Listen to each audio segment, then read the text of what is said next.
कहानी की शुरुआत होती है प्राचीन चाइना से, जहाँ एक शक्तिशाली राजा हुआ करता था जिसे ड्रैगन एम्परर के नाम से जाना जाता। उसने बिल्कुल दया न करते हुए सभी राज्यों को बर्बाद करके रख दिया और साथ ही अपने बंदियों को ग्रेट वॉल ऑफ चाइना बनाने के काम पर लगा दिया। इतनी ताकत और शान शौकत के बावजूद उस राजा को अमर बनने की ख्वाहिश थी, इसीलिए उसने अपने जनरल मिंग को एक जादूगरनी के पास भेजा जो अमर होने का राज जानती है। लेकिन दूसरी तरफ मिंग को उस जादूगरनी सोफिया से प्यार हो गया। जब राजा को इस प्यार का पता चला तो उसने मिंग को मार दिया और सोफिया के ऊपर भी चाकू से हमला किया। तभी अचानक से राजा को महसूस हुआ कि उसकी आंखों से रेत गिर रही है। सोफिया दर्द से करहाने लगी। सोफिया ने उसे श्राप देकर राजा और उसकी सेना को पत्थर का बना दिया, जो हजारों सालों तक वैसे ही बने रहे। इसके बाद हम लंदन में रिक और उसकी पत्नी एवलिन को देखते हैं, जो पहले दुनिया भर में बेशकीमती खजानों को ढूंढने का काम करते थे, लेकिन अब वो रिटायर होकर एक आम जिंदगी जी रहे हैं। इससे वो दोनों काफी नाखुश हैं क्योंकि सब कुछ बहुत बोरिंग हो गया है। हल्की फुल्की बातचीत के बाद एवलिन ने कहा कि मुझे एलेक्स की बहुत चिंता हो रही है। मैं उसे 3 चिट्ठियाँ भेजी हैं लेकिन एक का भी जवाब नहीं आया। रिक ने कहा कि एलेक्स उनसे रिश्ता अच्छा रखने की कोशिश ही नहीं करता, जबकि हम तो कुछ कहते भी नहीं। खैर अभी एलेक्स अपने माँ बाप से झूठ कहकर कि वो कॉलेज में है चाइना आया हुआ था। वो इस वक्त ड्रैगन एम्परर की टूम को ढूंढने की कोशिश कर रहा था। वहाँ एलेक्स अपने करीबी दोस्त प्रोफेसर रॉजर से मिला। वो लोग कई दिनों से यहाँ खोजबीन में लगे हुए थे, लेकिन फिर अचानक से चाइनीज मजदूर खुदाई के दौरान गेट तक पहुँच ही गए। एलेक्स और उसकी टीम ने बम से दरवाजे को उड़ा दिया और जल्दी से अंदर दाखिल हुए। इस जगह पर बनाने वाले ने कई सारे जाल बिछा रखे थे। एक गलत कदम पड़ते ही दोनों तरफ से नुकीली दीवार उन्हें घेरने लगी।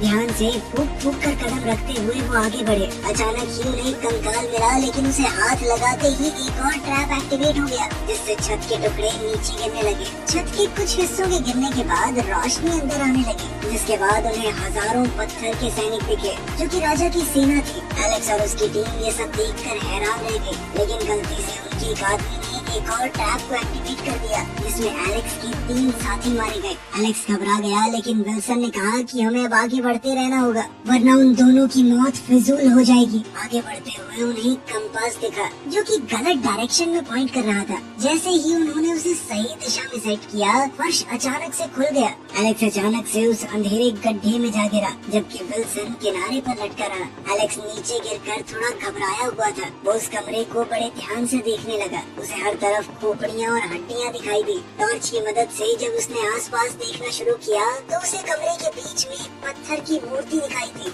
जो कि खुद पत्थर बना हुआ वही ड्रैगन एम्परर था। एलेक्स ने तुरंत विल्सन को अपनी खोज के बारे में बताया और बहुत खुश हुआ, लेकिन जब ऊपर से विल्सन का कोई जवाब नहीं आया तो एलेक्स सोच में पड़ गया। तभी अचानक एक हत्यारे ने एलेक्स के ऊपर हमला कर दिया। उसने एलेक्स को एक बंद होते दरवाजे में फंसाने की कोशिश की, लेकिन एलेक्स ने एक पुराने वास को अड़ाकर दरवाजे को रोक दिया।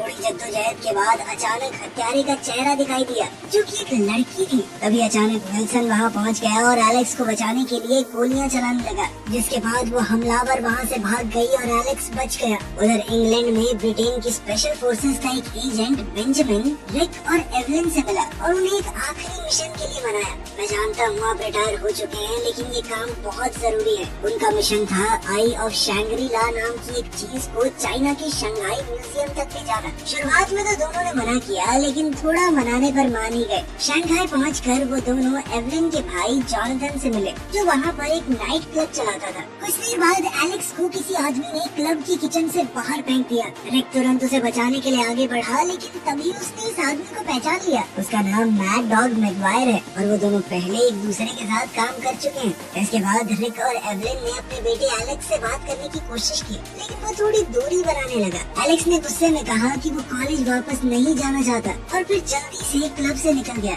इसके बाद एवलिन रिक को छत पर ले गई और कहा कि तुम्हें हमारे बेटे के साथ थोड़ा प्यार से पेश आना पड़ेगा, ज्यादा सख्त बन के कुछ होने वाला नहीं है। तो उन्होंने फैसला किया कि वो एलेक्स के साथ अपने रिश्ते पर काम करेंगे। अगले दिन जनरल यांग, जो कि चाइना का एक आर्मी कमांडर है, उसने सुना कि रिक के पास आई ऑफ द शैंग्री ला है, जिसकी मदद से जनरल यांग ड्रैगन एम्परर को जिंदा करने का सपना देख रहा था। उसका सपना था कि मैं ड्रैगन एम्परर को जिंदा करके चाइना को बहुत ज्यादा ताकतवर बना दूं।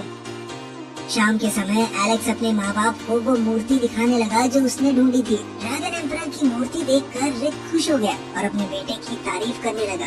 एलेक्स प्रोफेसर विल्सन को ढूंढने गया, लेकिन उसे महसूस हुआ कि कोई तो उसका पीछा कर रहा है। उसे शक हुआ तो वो खुद उस आदमी का पीछा करने लगा। उधर विल्सन रिक और एवलिन से मिला और वो लोग पुराने दोस्तों की तरह बातचीत करने लगे। रिक ने उसे आई ऑफ शैंग्री-ला दिखाई और कहा कि मुझे तुम्हारे पर पूरा भरोसा है, ये म्यूजियम वालों को दे देना। लेकिन जल्द ही जनरल यांग वहाँ पहुँच गया। उसे देखकर विल्सन का रवैया पूरी तरह से बदल गया। उसने बंदूक निकाल कर रिक पर तान दी और कहा कि जनरल ने ही तुम्हारे बेटे एलेक्स की खुदाई का पैसा दिया था, क्योंकि वो राजा को फिर से जिंदा करना चाहता है। रिक और एवलिन ने उसे कुछ भी ऐसा करने से मना किया, लेकिन विल्सन धमकी देने लगा कि मैं गोली चला दूंगा, बता रहा हूँ। उसी वक्त एलेक्स ने उस लड़की को देख लिया जो उसे मारने की कोशिश कर रही थी। वो अभी भी जिंदा है और उसका नाम है लिन। अब बंदूक के दम पर जनरल ने एवलिन को कहा कि जल्दी से मंत्र पढ़ो। जब एवलिन ने आई ऑफ शैंग्री-ला पर लिखा हुआ मंत्र पढ़ा तो वो चीज अचानक से बदलने लगी और वो एक प्याले में बदल गई जिसके अंदर अमृत था,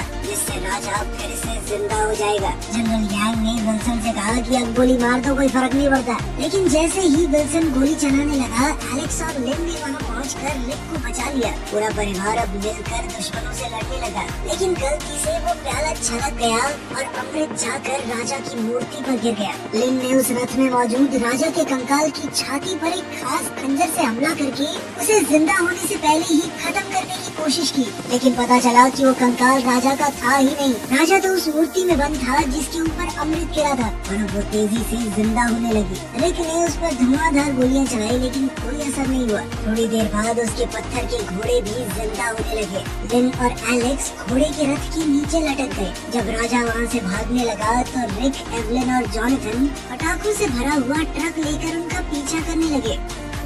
रिक ने एक रॉकेट राजा पर छोड़ा, लेकिन राजा बच गया और रॉकेट एक लोगों से भरी हुई गाड़ी से टकरा गया, जिसके बाद वहाँ जबरदस्त धमाका हुआ। जब एवलिन ट्रक राजा के करीब लेकर आई तो रिक ने मौका देखकर एक घोड़े पर छलांग लगा दी। रिक ने अपने घोड़े की रस्सी काट दी और एलेक्स को पीछे से अपने साथ आने के लिए कहने लगा, लेकिन एलेक्स अब भी अपने पिता की मदद लेने को तैयार नहीं था। इसी बीच सिचुएशन और खराब हो गई। राजा ने एवलिन के ट्रक के पटाखों को आग लगा दी और रिक का घोड़ा बेकाबू हो गया। लिन और एलेक्स राजा को रोकने की कोशिश करने लगे। इसी दौरान जनरल यांग ने लिन को गोली मार दी। एलेक्स उसे बचाने के लिए आगे बढ़ा, लेकिन वो अचानक ही फिसल गया। बड़ी मुश्किल से पीछे लटक कर वो जैसे तैसे बच पाया। तभी लिन ने उसकी मदद की और कहा कि गोली मुझे लगी ही नहीं, लेकिन तभी यांग ने रथ को घोड़ों से अलग कर दिया, जिससे उनका रथ हवा में उछल गया। राजा ने अपनी ताकत से सड़क को बर्फ में बदल दिया। लिन और एलेक्स अपनी सीट को संभाल नहीं पाए और वो सभी एक चाइनीज फेस्टिवल के बीच में घुस गए, जहाँ रिक और एवलिन भी थे।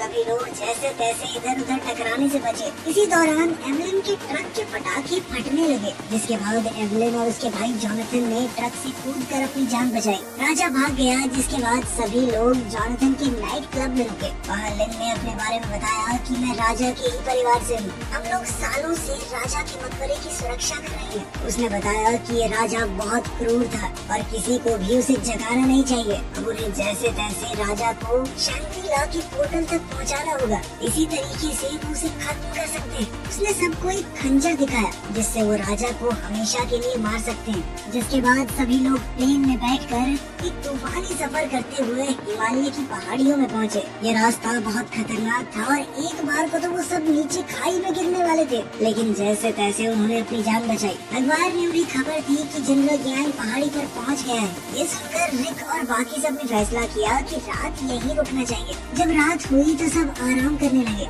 एवलिन ने लिन से कहा कि एलेक्स शायद तुम्हें पसंद करता है, मेरा बेटा है, इतना तो जानती हूँ उसे। जब एलेक्स टेंट में आया तो लिन ने उससे सीधा पूछा कि ऐसा कुछ है क्या, जिस पर एलेक्स ने कूल बनने का नाटक करते हुए कहा कि नहीं, पागल है क्या, प्यार और मैं तुझसे छी।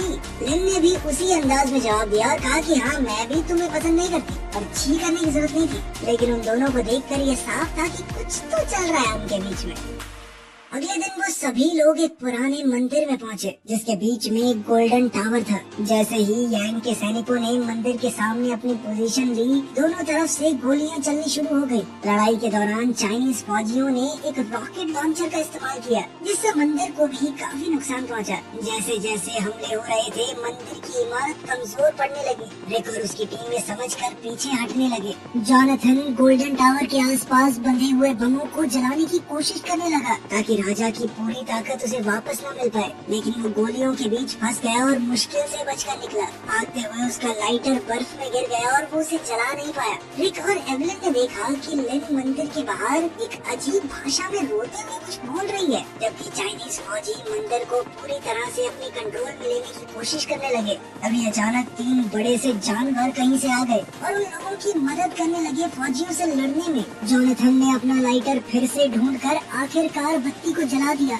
उन बड़े से जानवरों ने रिक और उसकी टीम के साथ मिलकर ज्यादातर फौजियों को मार गिराया, लेकिन हालात तो तब बदल गए जब राजा बाहर आया और अपनी ताकत से वो जमीन से नुकीले कांटे निकालने लगा। राजा ने अपने जादू से जलती हुई बत्ती को रोक दिया और उन जानवरों को डरा कर भगा दिया। राजा फिर उस गोल्डन टावर पर चढ़ने लगा और उसने आई ऑफ शैंग्री-ला को वहाँ रख दिया, जिसको वहाँ रखते ही एक अलग सी रोशनी निकलने लगी, जिसने एक खास जगह की तरफ इशारा किया। इसी बीच एलेक्स एक डायनामाइट स्टिक के साथ राजा पर हमला करने की तैयारी करने लगा, लेकिन उसे ये नहीं दिखा कि राजा ने अपनी तलवार उसकी तरफ फेंक दी थी। तभी रिक बीच में आ गया और अपने बेटे को धक्का देकर उसे बचा लिया, लेकिन खुद तलवार से घायल हो गया। इसी वजह से एलेक्स का निशाना चूक गया और उस डायनामाइट के फटने से बर्फीला तूफान शुरू हो गया। बर्फ की एक लहर उनकी तरफ बढ़ने लगी। तभी अचानक वो अजीब से जानवर वापस आए और उन्हें बचा लिया। सब कुछ बर्फ के बड़े बड़े टुकड़ों से ढक गया। तब पूरी टीम फिर से एक जगह इकट्ठा हुई। जब उन सबको पता चला कि रिक मरने के बहुत करीब है, तो लिन ने उन सबसे कहा कि जल्दी मेरे साथ चलो। जल्द ही वो लोग एक गुफा में पहुँचे जहाँ उनकी मुलाकात सोफिया से हुई, जो कि आज तक जिंदा है और लिन की माँ है। एलेक्स को तुरंत समझ आ गया कि लिन और उसकी माँ दोनों अमर हैं। सोफिया ने सबको आराम करने को कहा और रिक का इलाज करने लगी। सोफिया ने बताया कि वो यहाँ तब से रह रही है जब कई सौ साल पहले एम्परर ने उसे चाकू मार दिया था। उस वक्त इन अजीब से दिखने वाले जानवरों, जिन्हें येटीज भी कहा जाता है, उन्होंने उसकी जान बचाई। जब रिक का इलाज चल रहा था तो एलेक्स लिन के पास गया और कहा कि पहले मैं कूल बन रहा था, लेकिन मैं सच में तुमसे प्यार करता हूँ। इस पर लिन ने मना करते हुए कहा कि देखो, मैं अपनी माँ की तरह नहीं बनना चाहती। उन्होंने जनरल मिंग से सच्चे दिल से प्यार किया और फिर सदियों तक उसकी मौत का गम मनाती रही। तुम तो बूढ़े होकर मर जाओगे, मैं क्या करूँगी तुम्हारे बिना। इस सब के बीच जोनाथन वहाँ आया और बताया कि रिक को अब होश आ गया है। जब एलेक्स अपने पिता से मिलने कमरे में गया तो उसने अपना पूरा दिल खोलकर उनके सामने रख दिया। उसने अपने पिता को पूरा प्यार और इज्जत देते हुए उनसे माफी मांगी और कहा कि अब से वो एक अच्छा बेटा बन के दिखाएगा। रिक अपने बेटे के इस बदले हुए अवतार को देखकर हैरान हो गया। वो कहने लगा, नहीं, मेरी गलती है, मैं गंदा बाप हूँ। वो दोनों ही एक दूसरे से माफी मांगने लगे। तब सोफिया ने भी लिन से कहा कि मैं अपने अमर होने का बोझ उतार दूंगी ताकि तुम एक नॉर्मल जिंदगी जी सको। लेकिन तभी अचानक से राजा ने एक आग के गोले से उनके ऊपर हमला किया, जिससे लिन और सोफिया अलग हो गई। दोनों औरतों को जमीन पर गिराकर राजा ने वो खंजर भी छीन लिया जो उसकी इकलौती कमजोरी थी।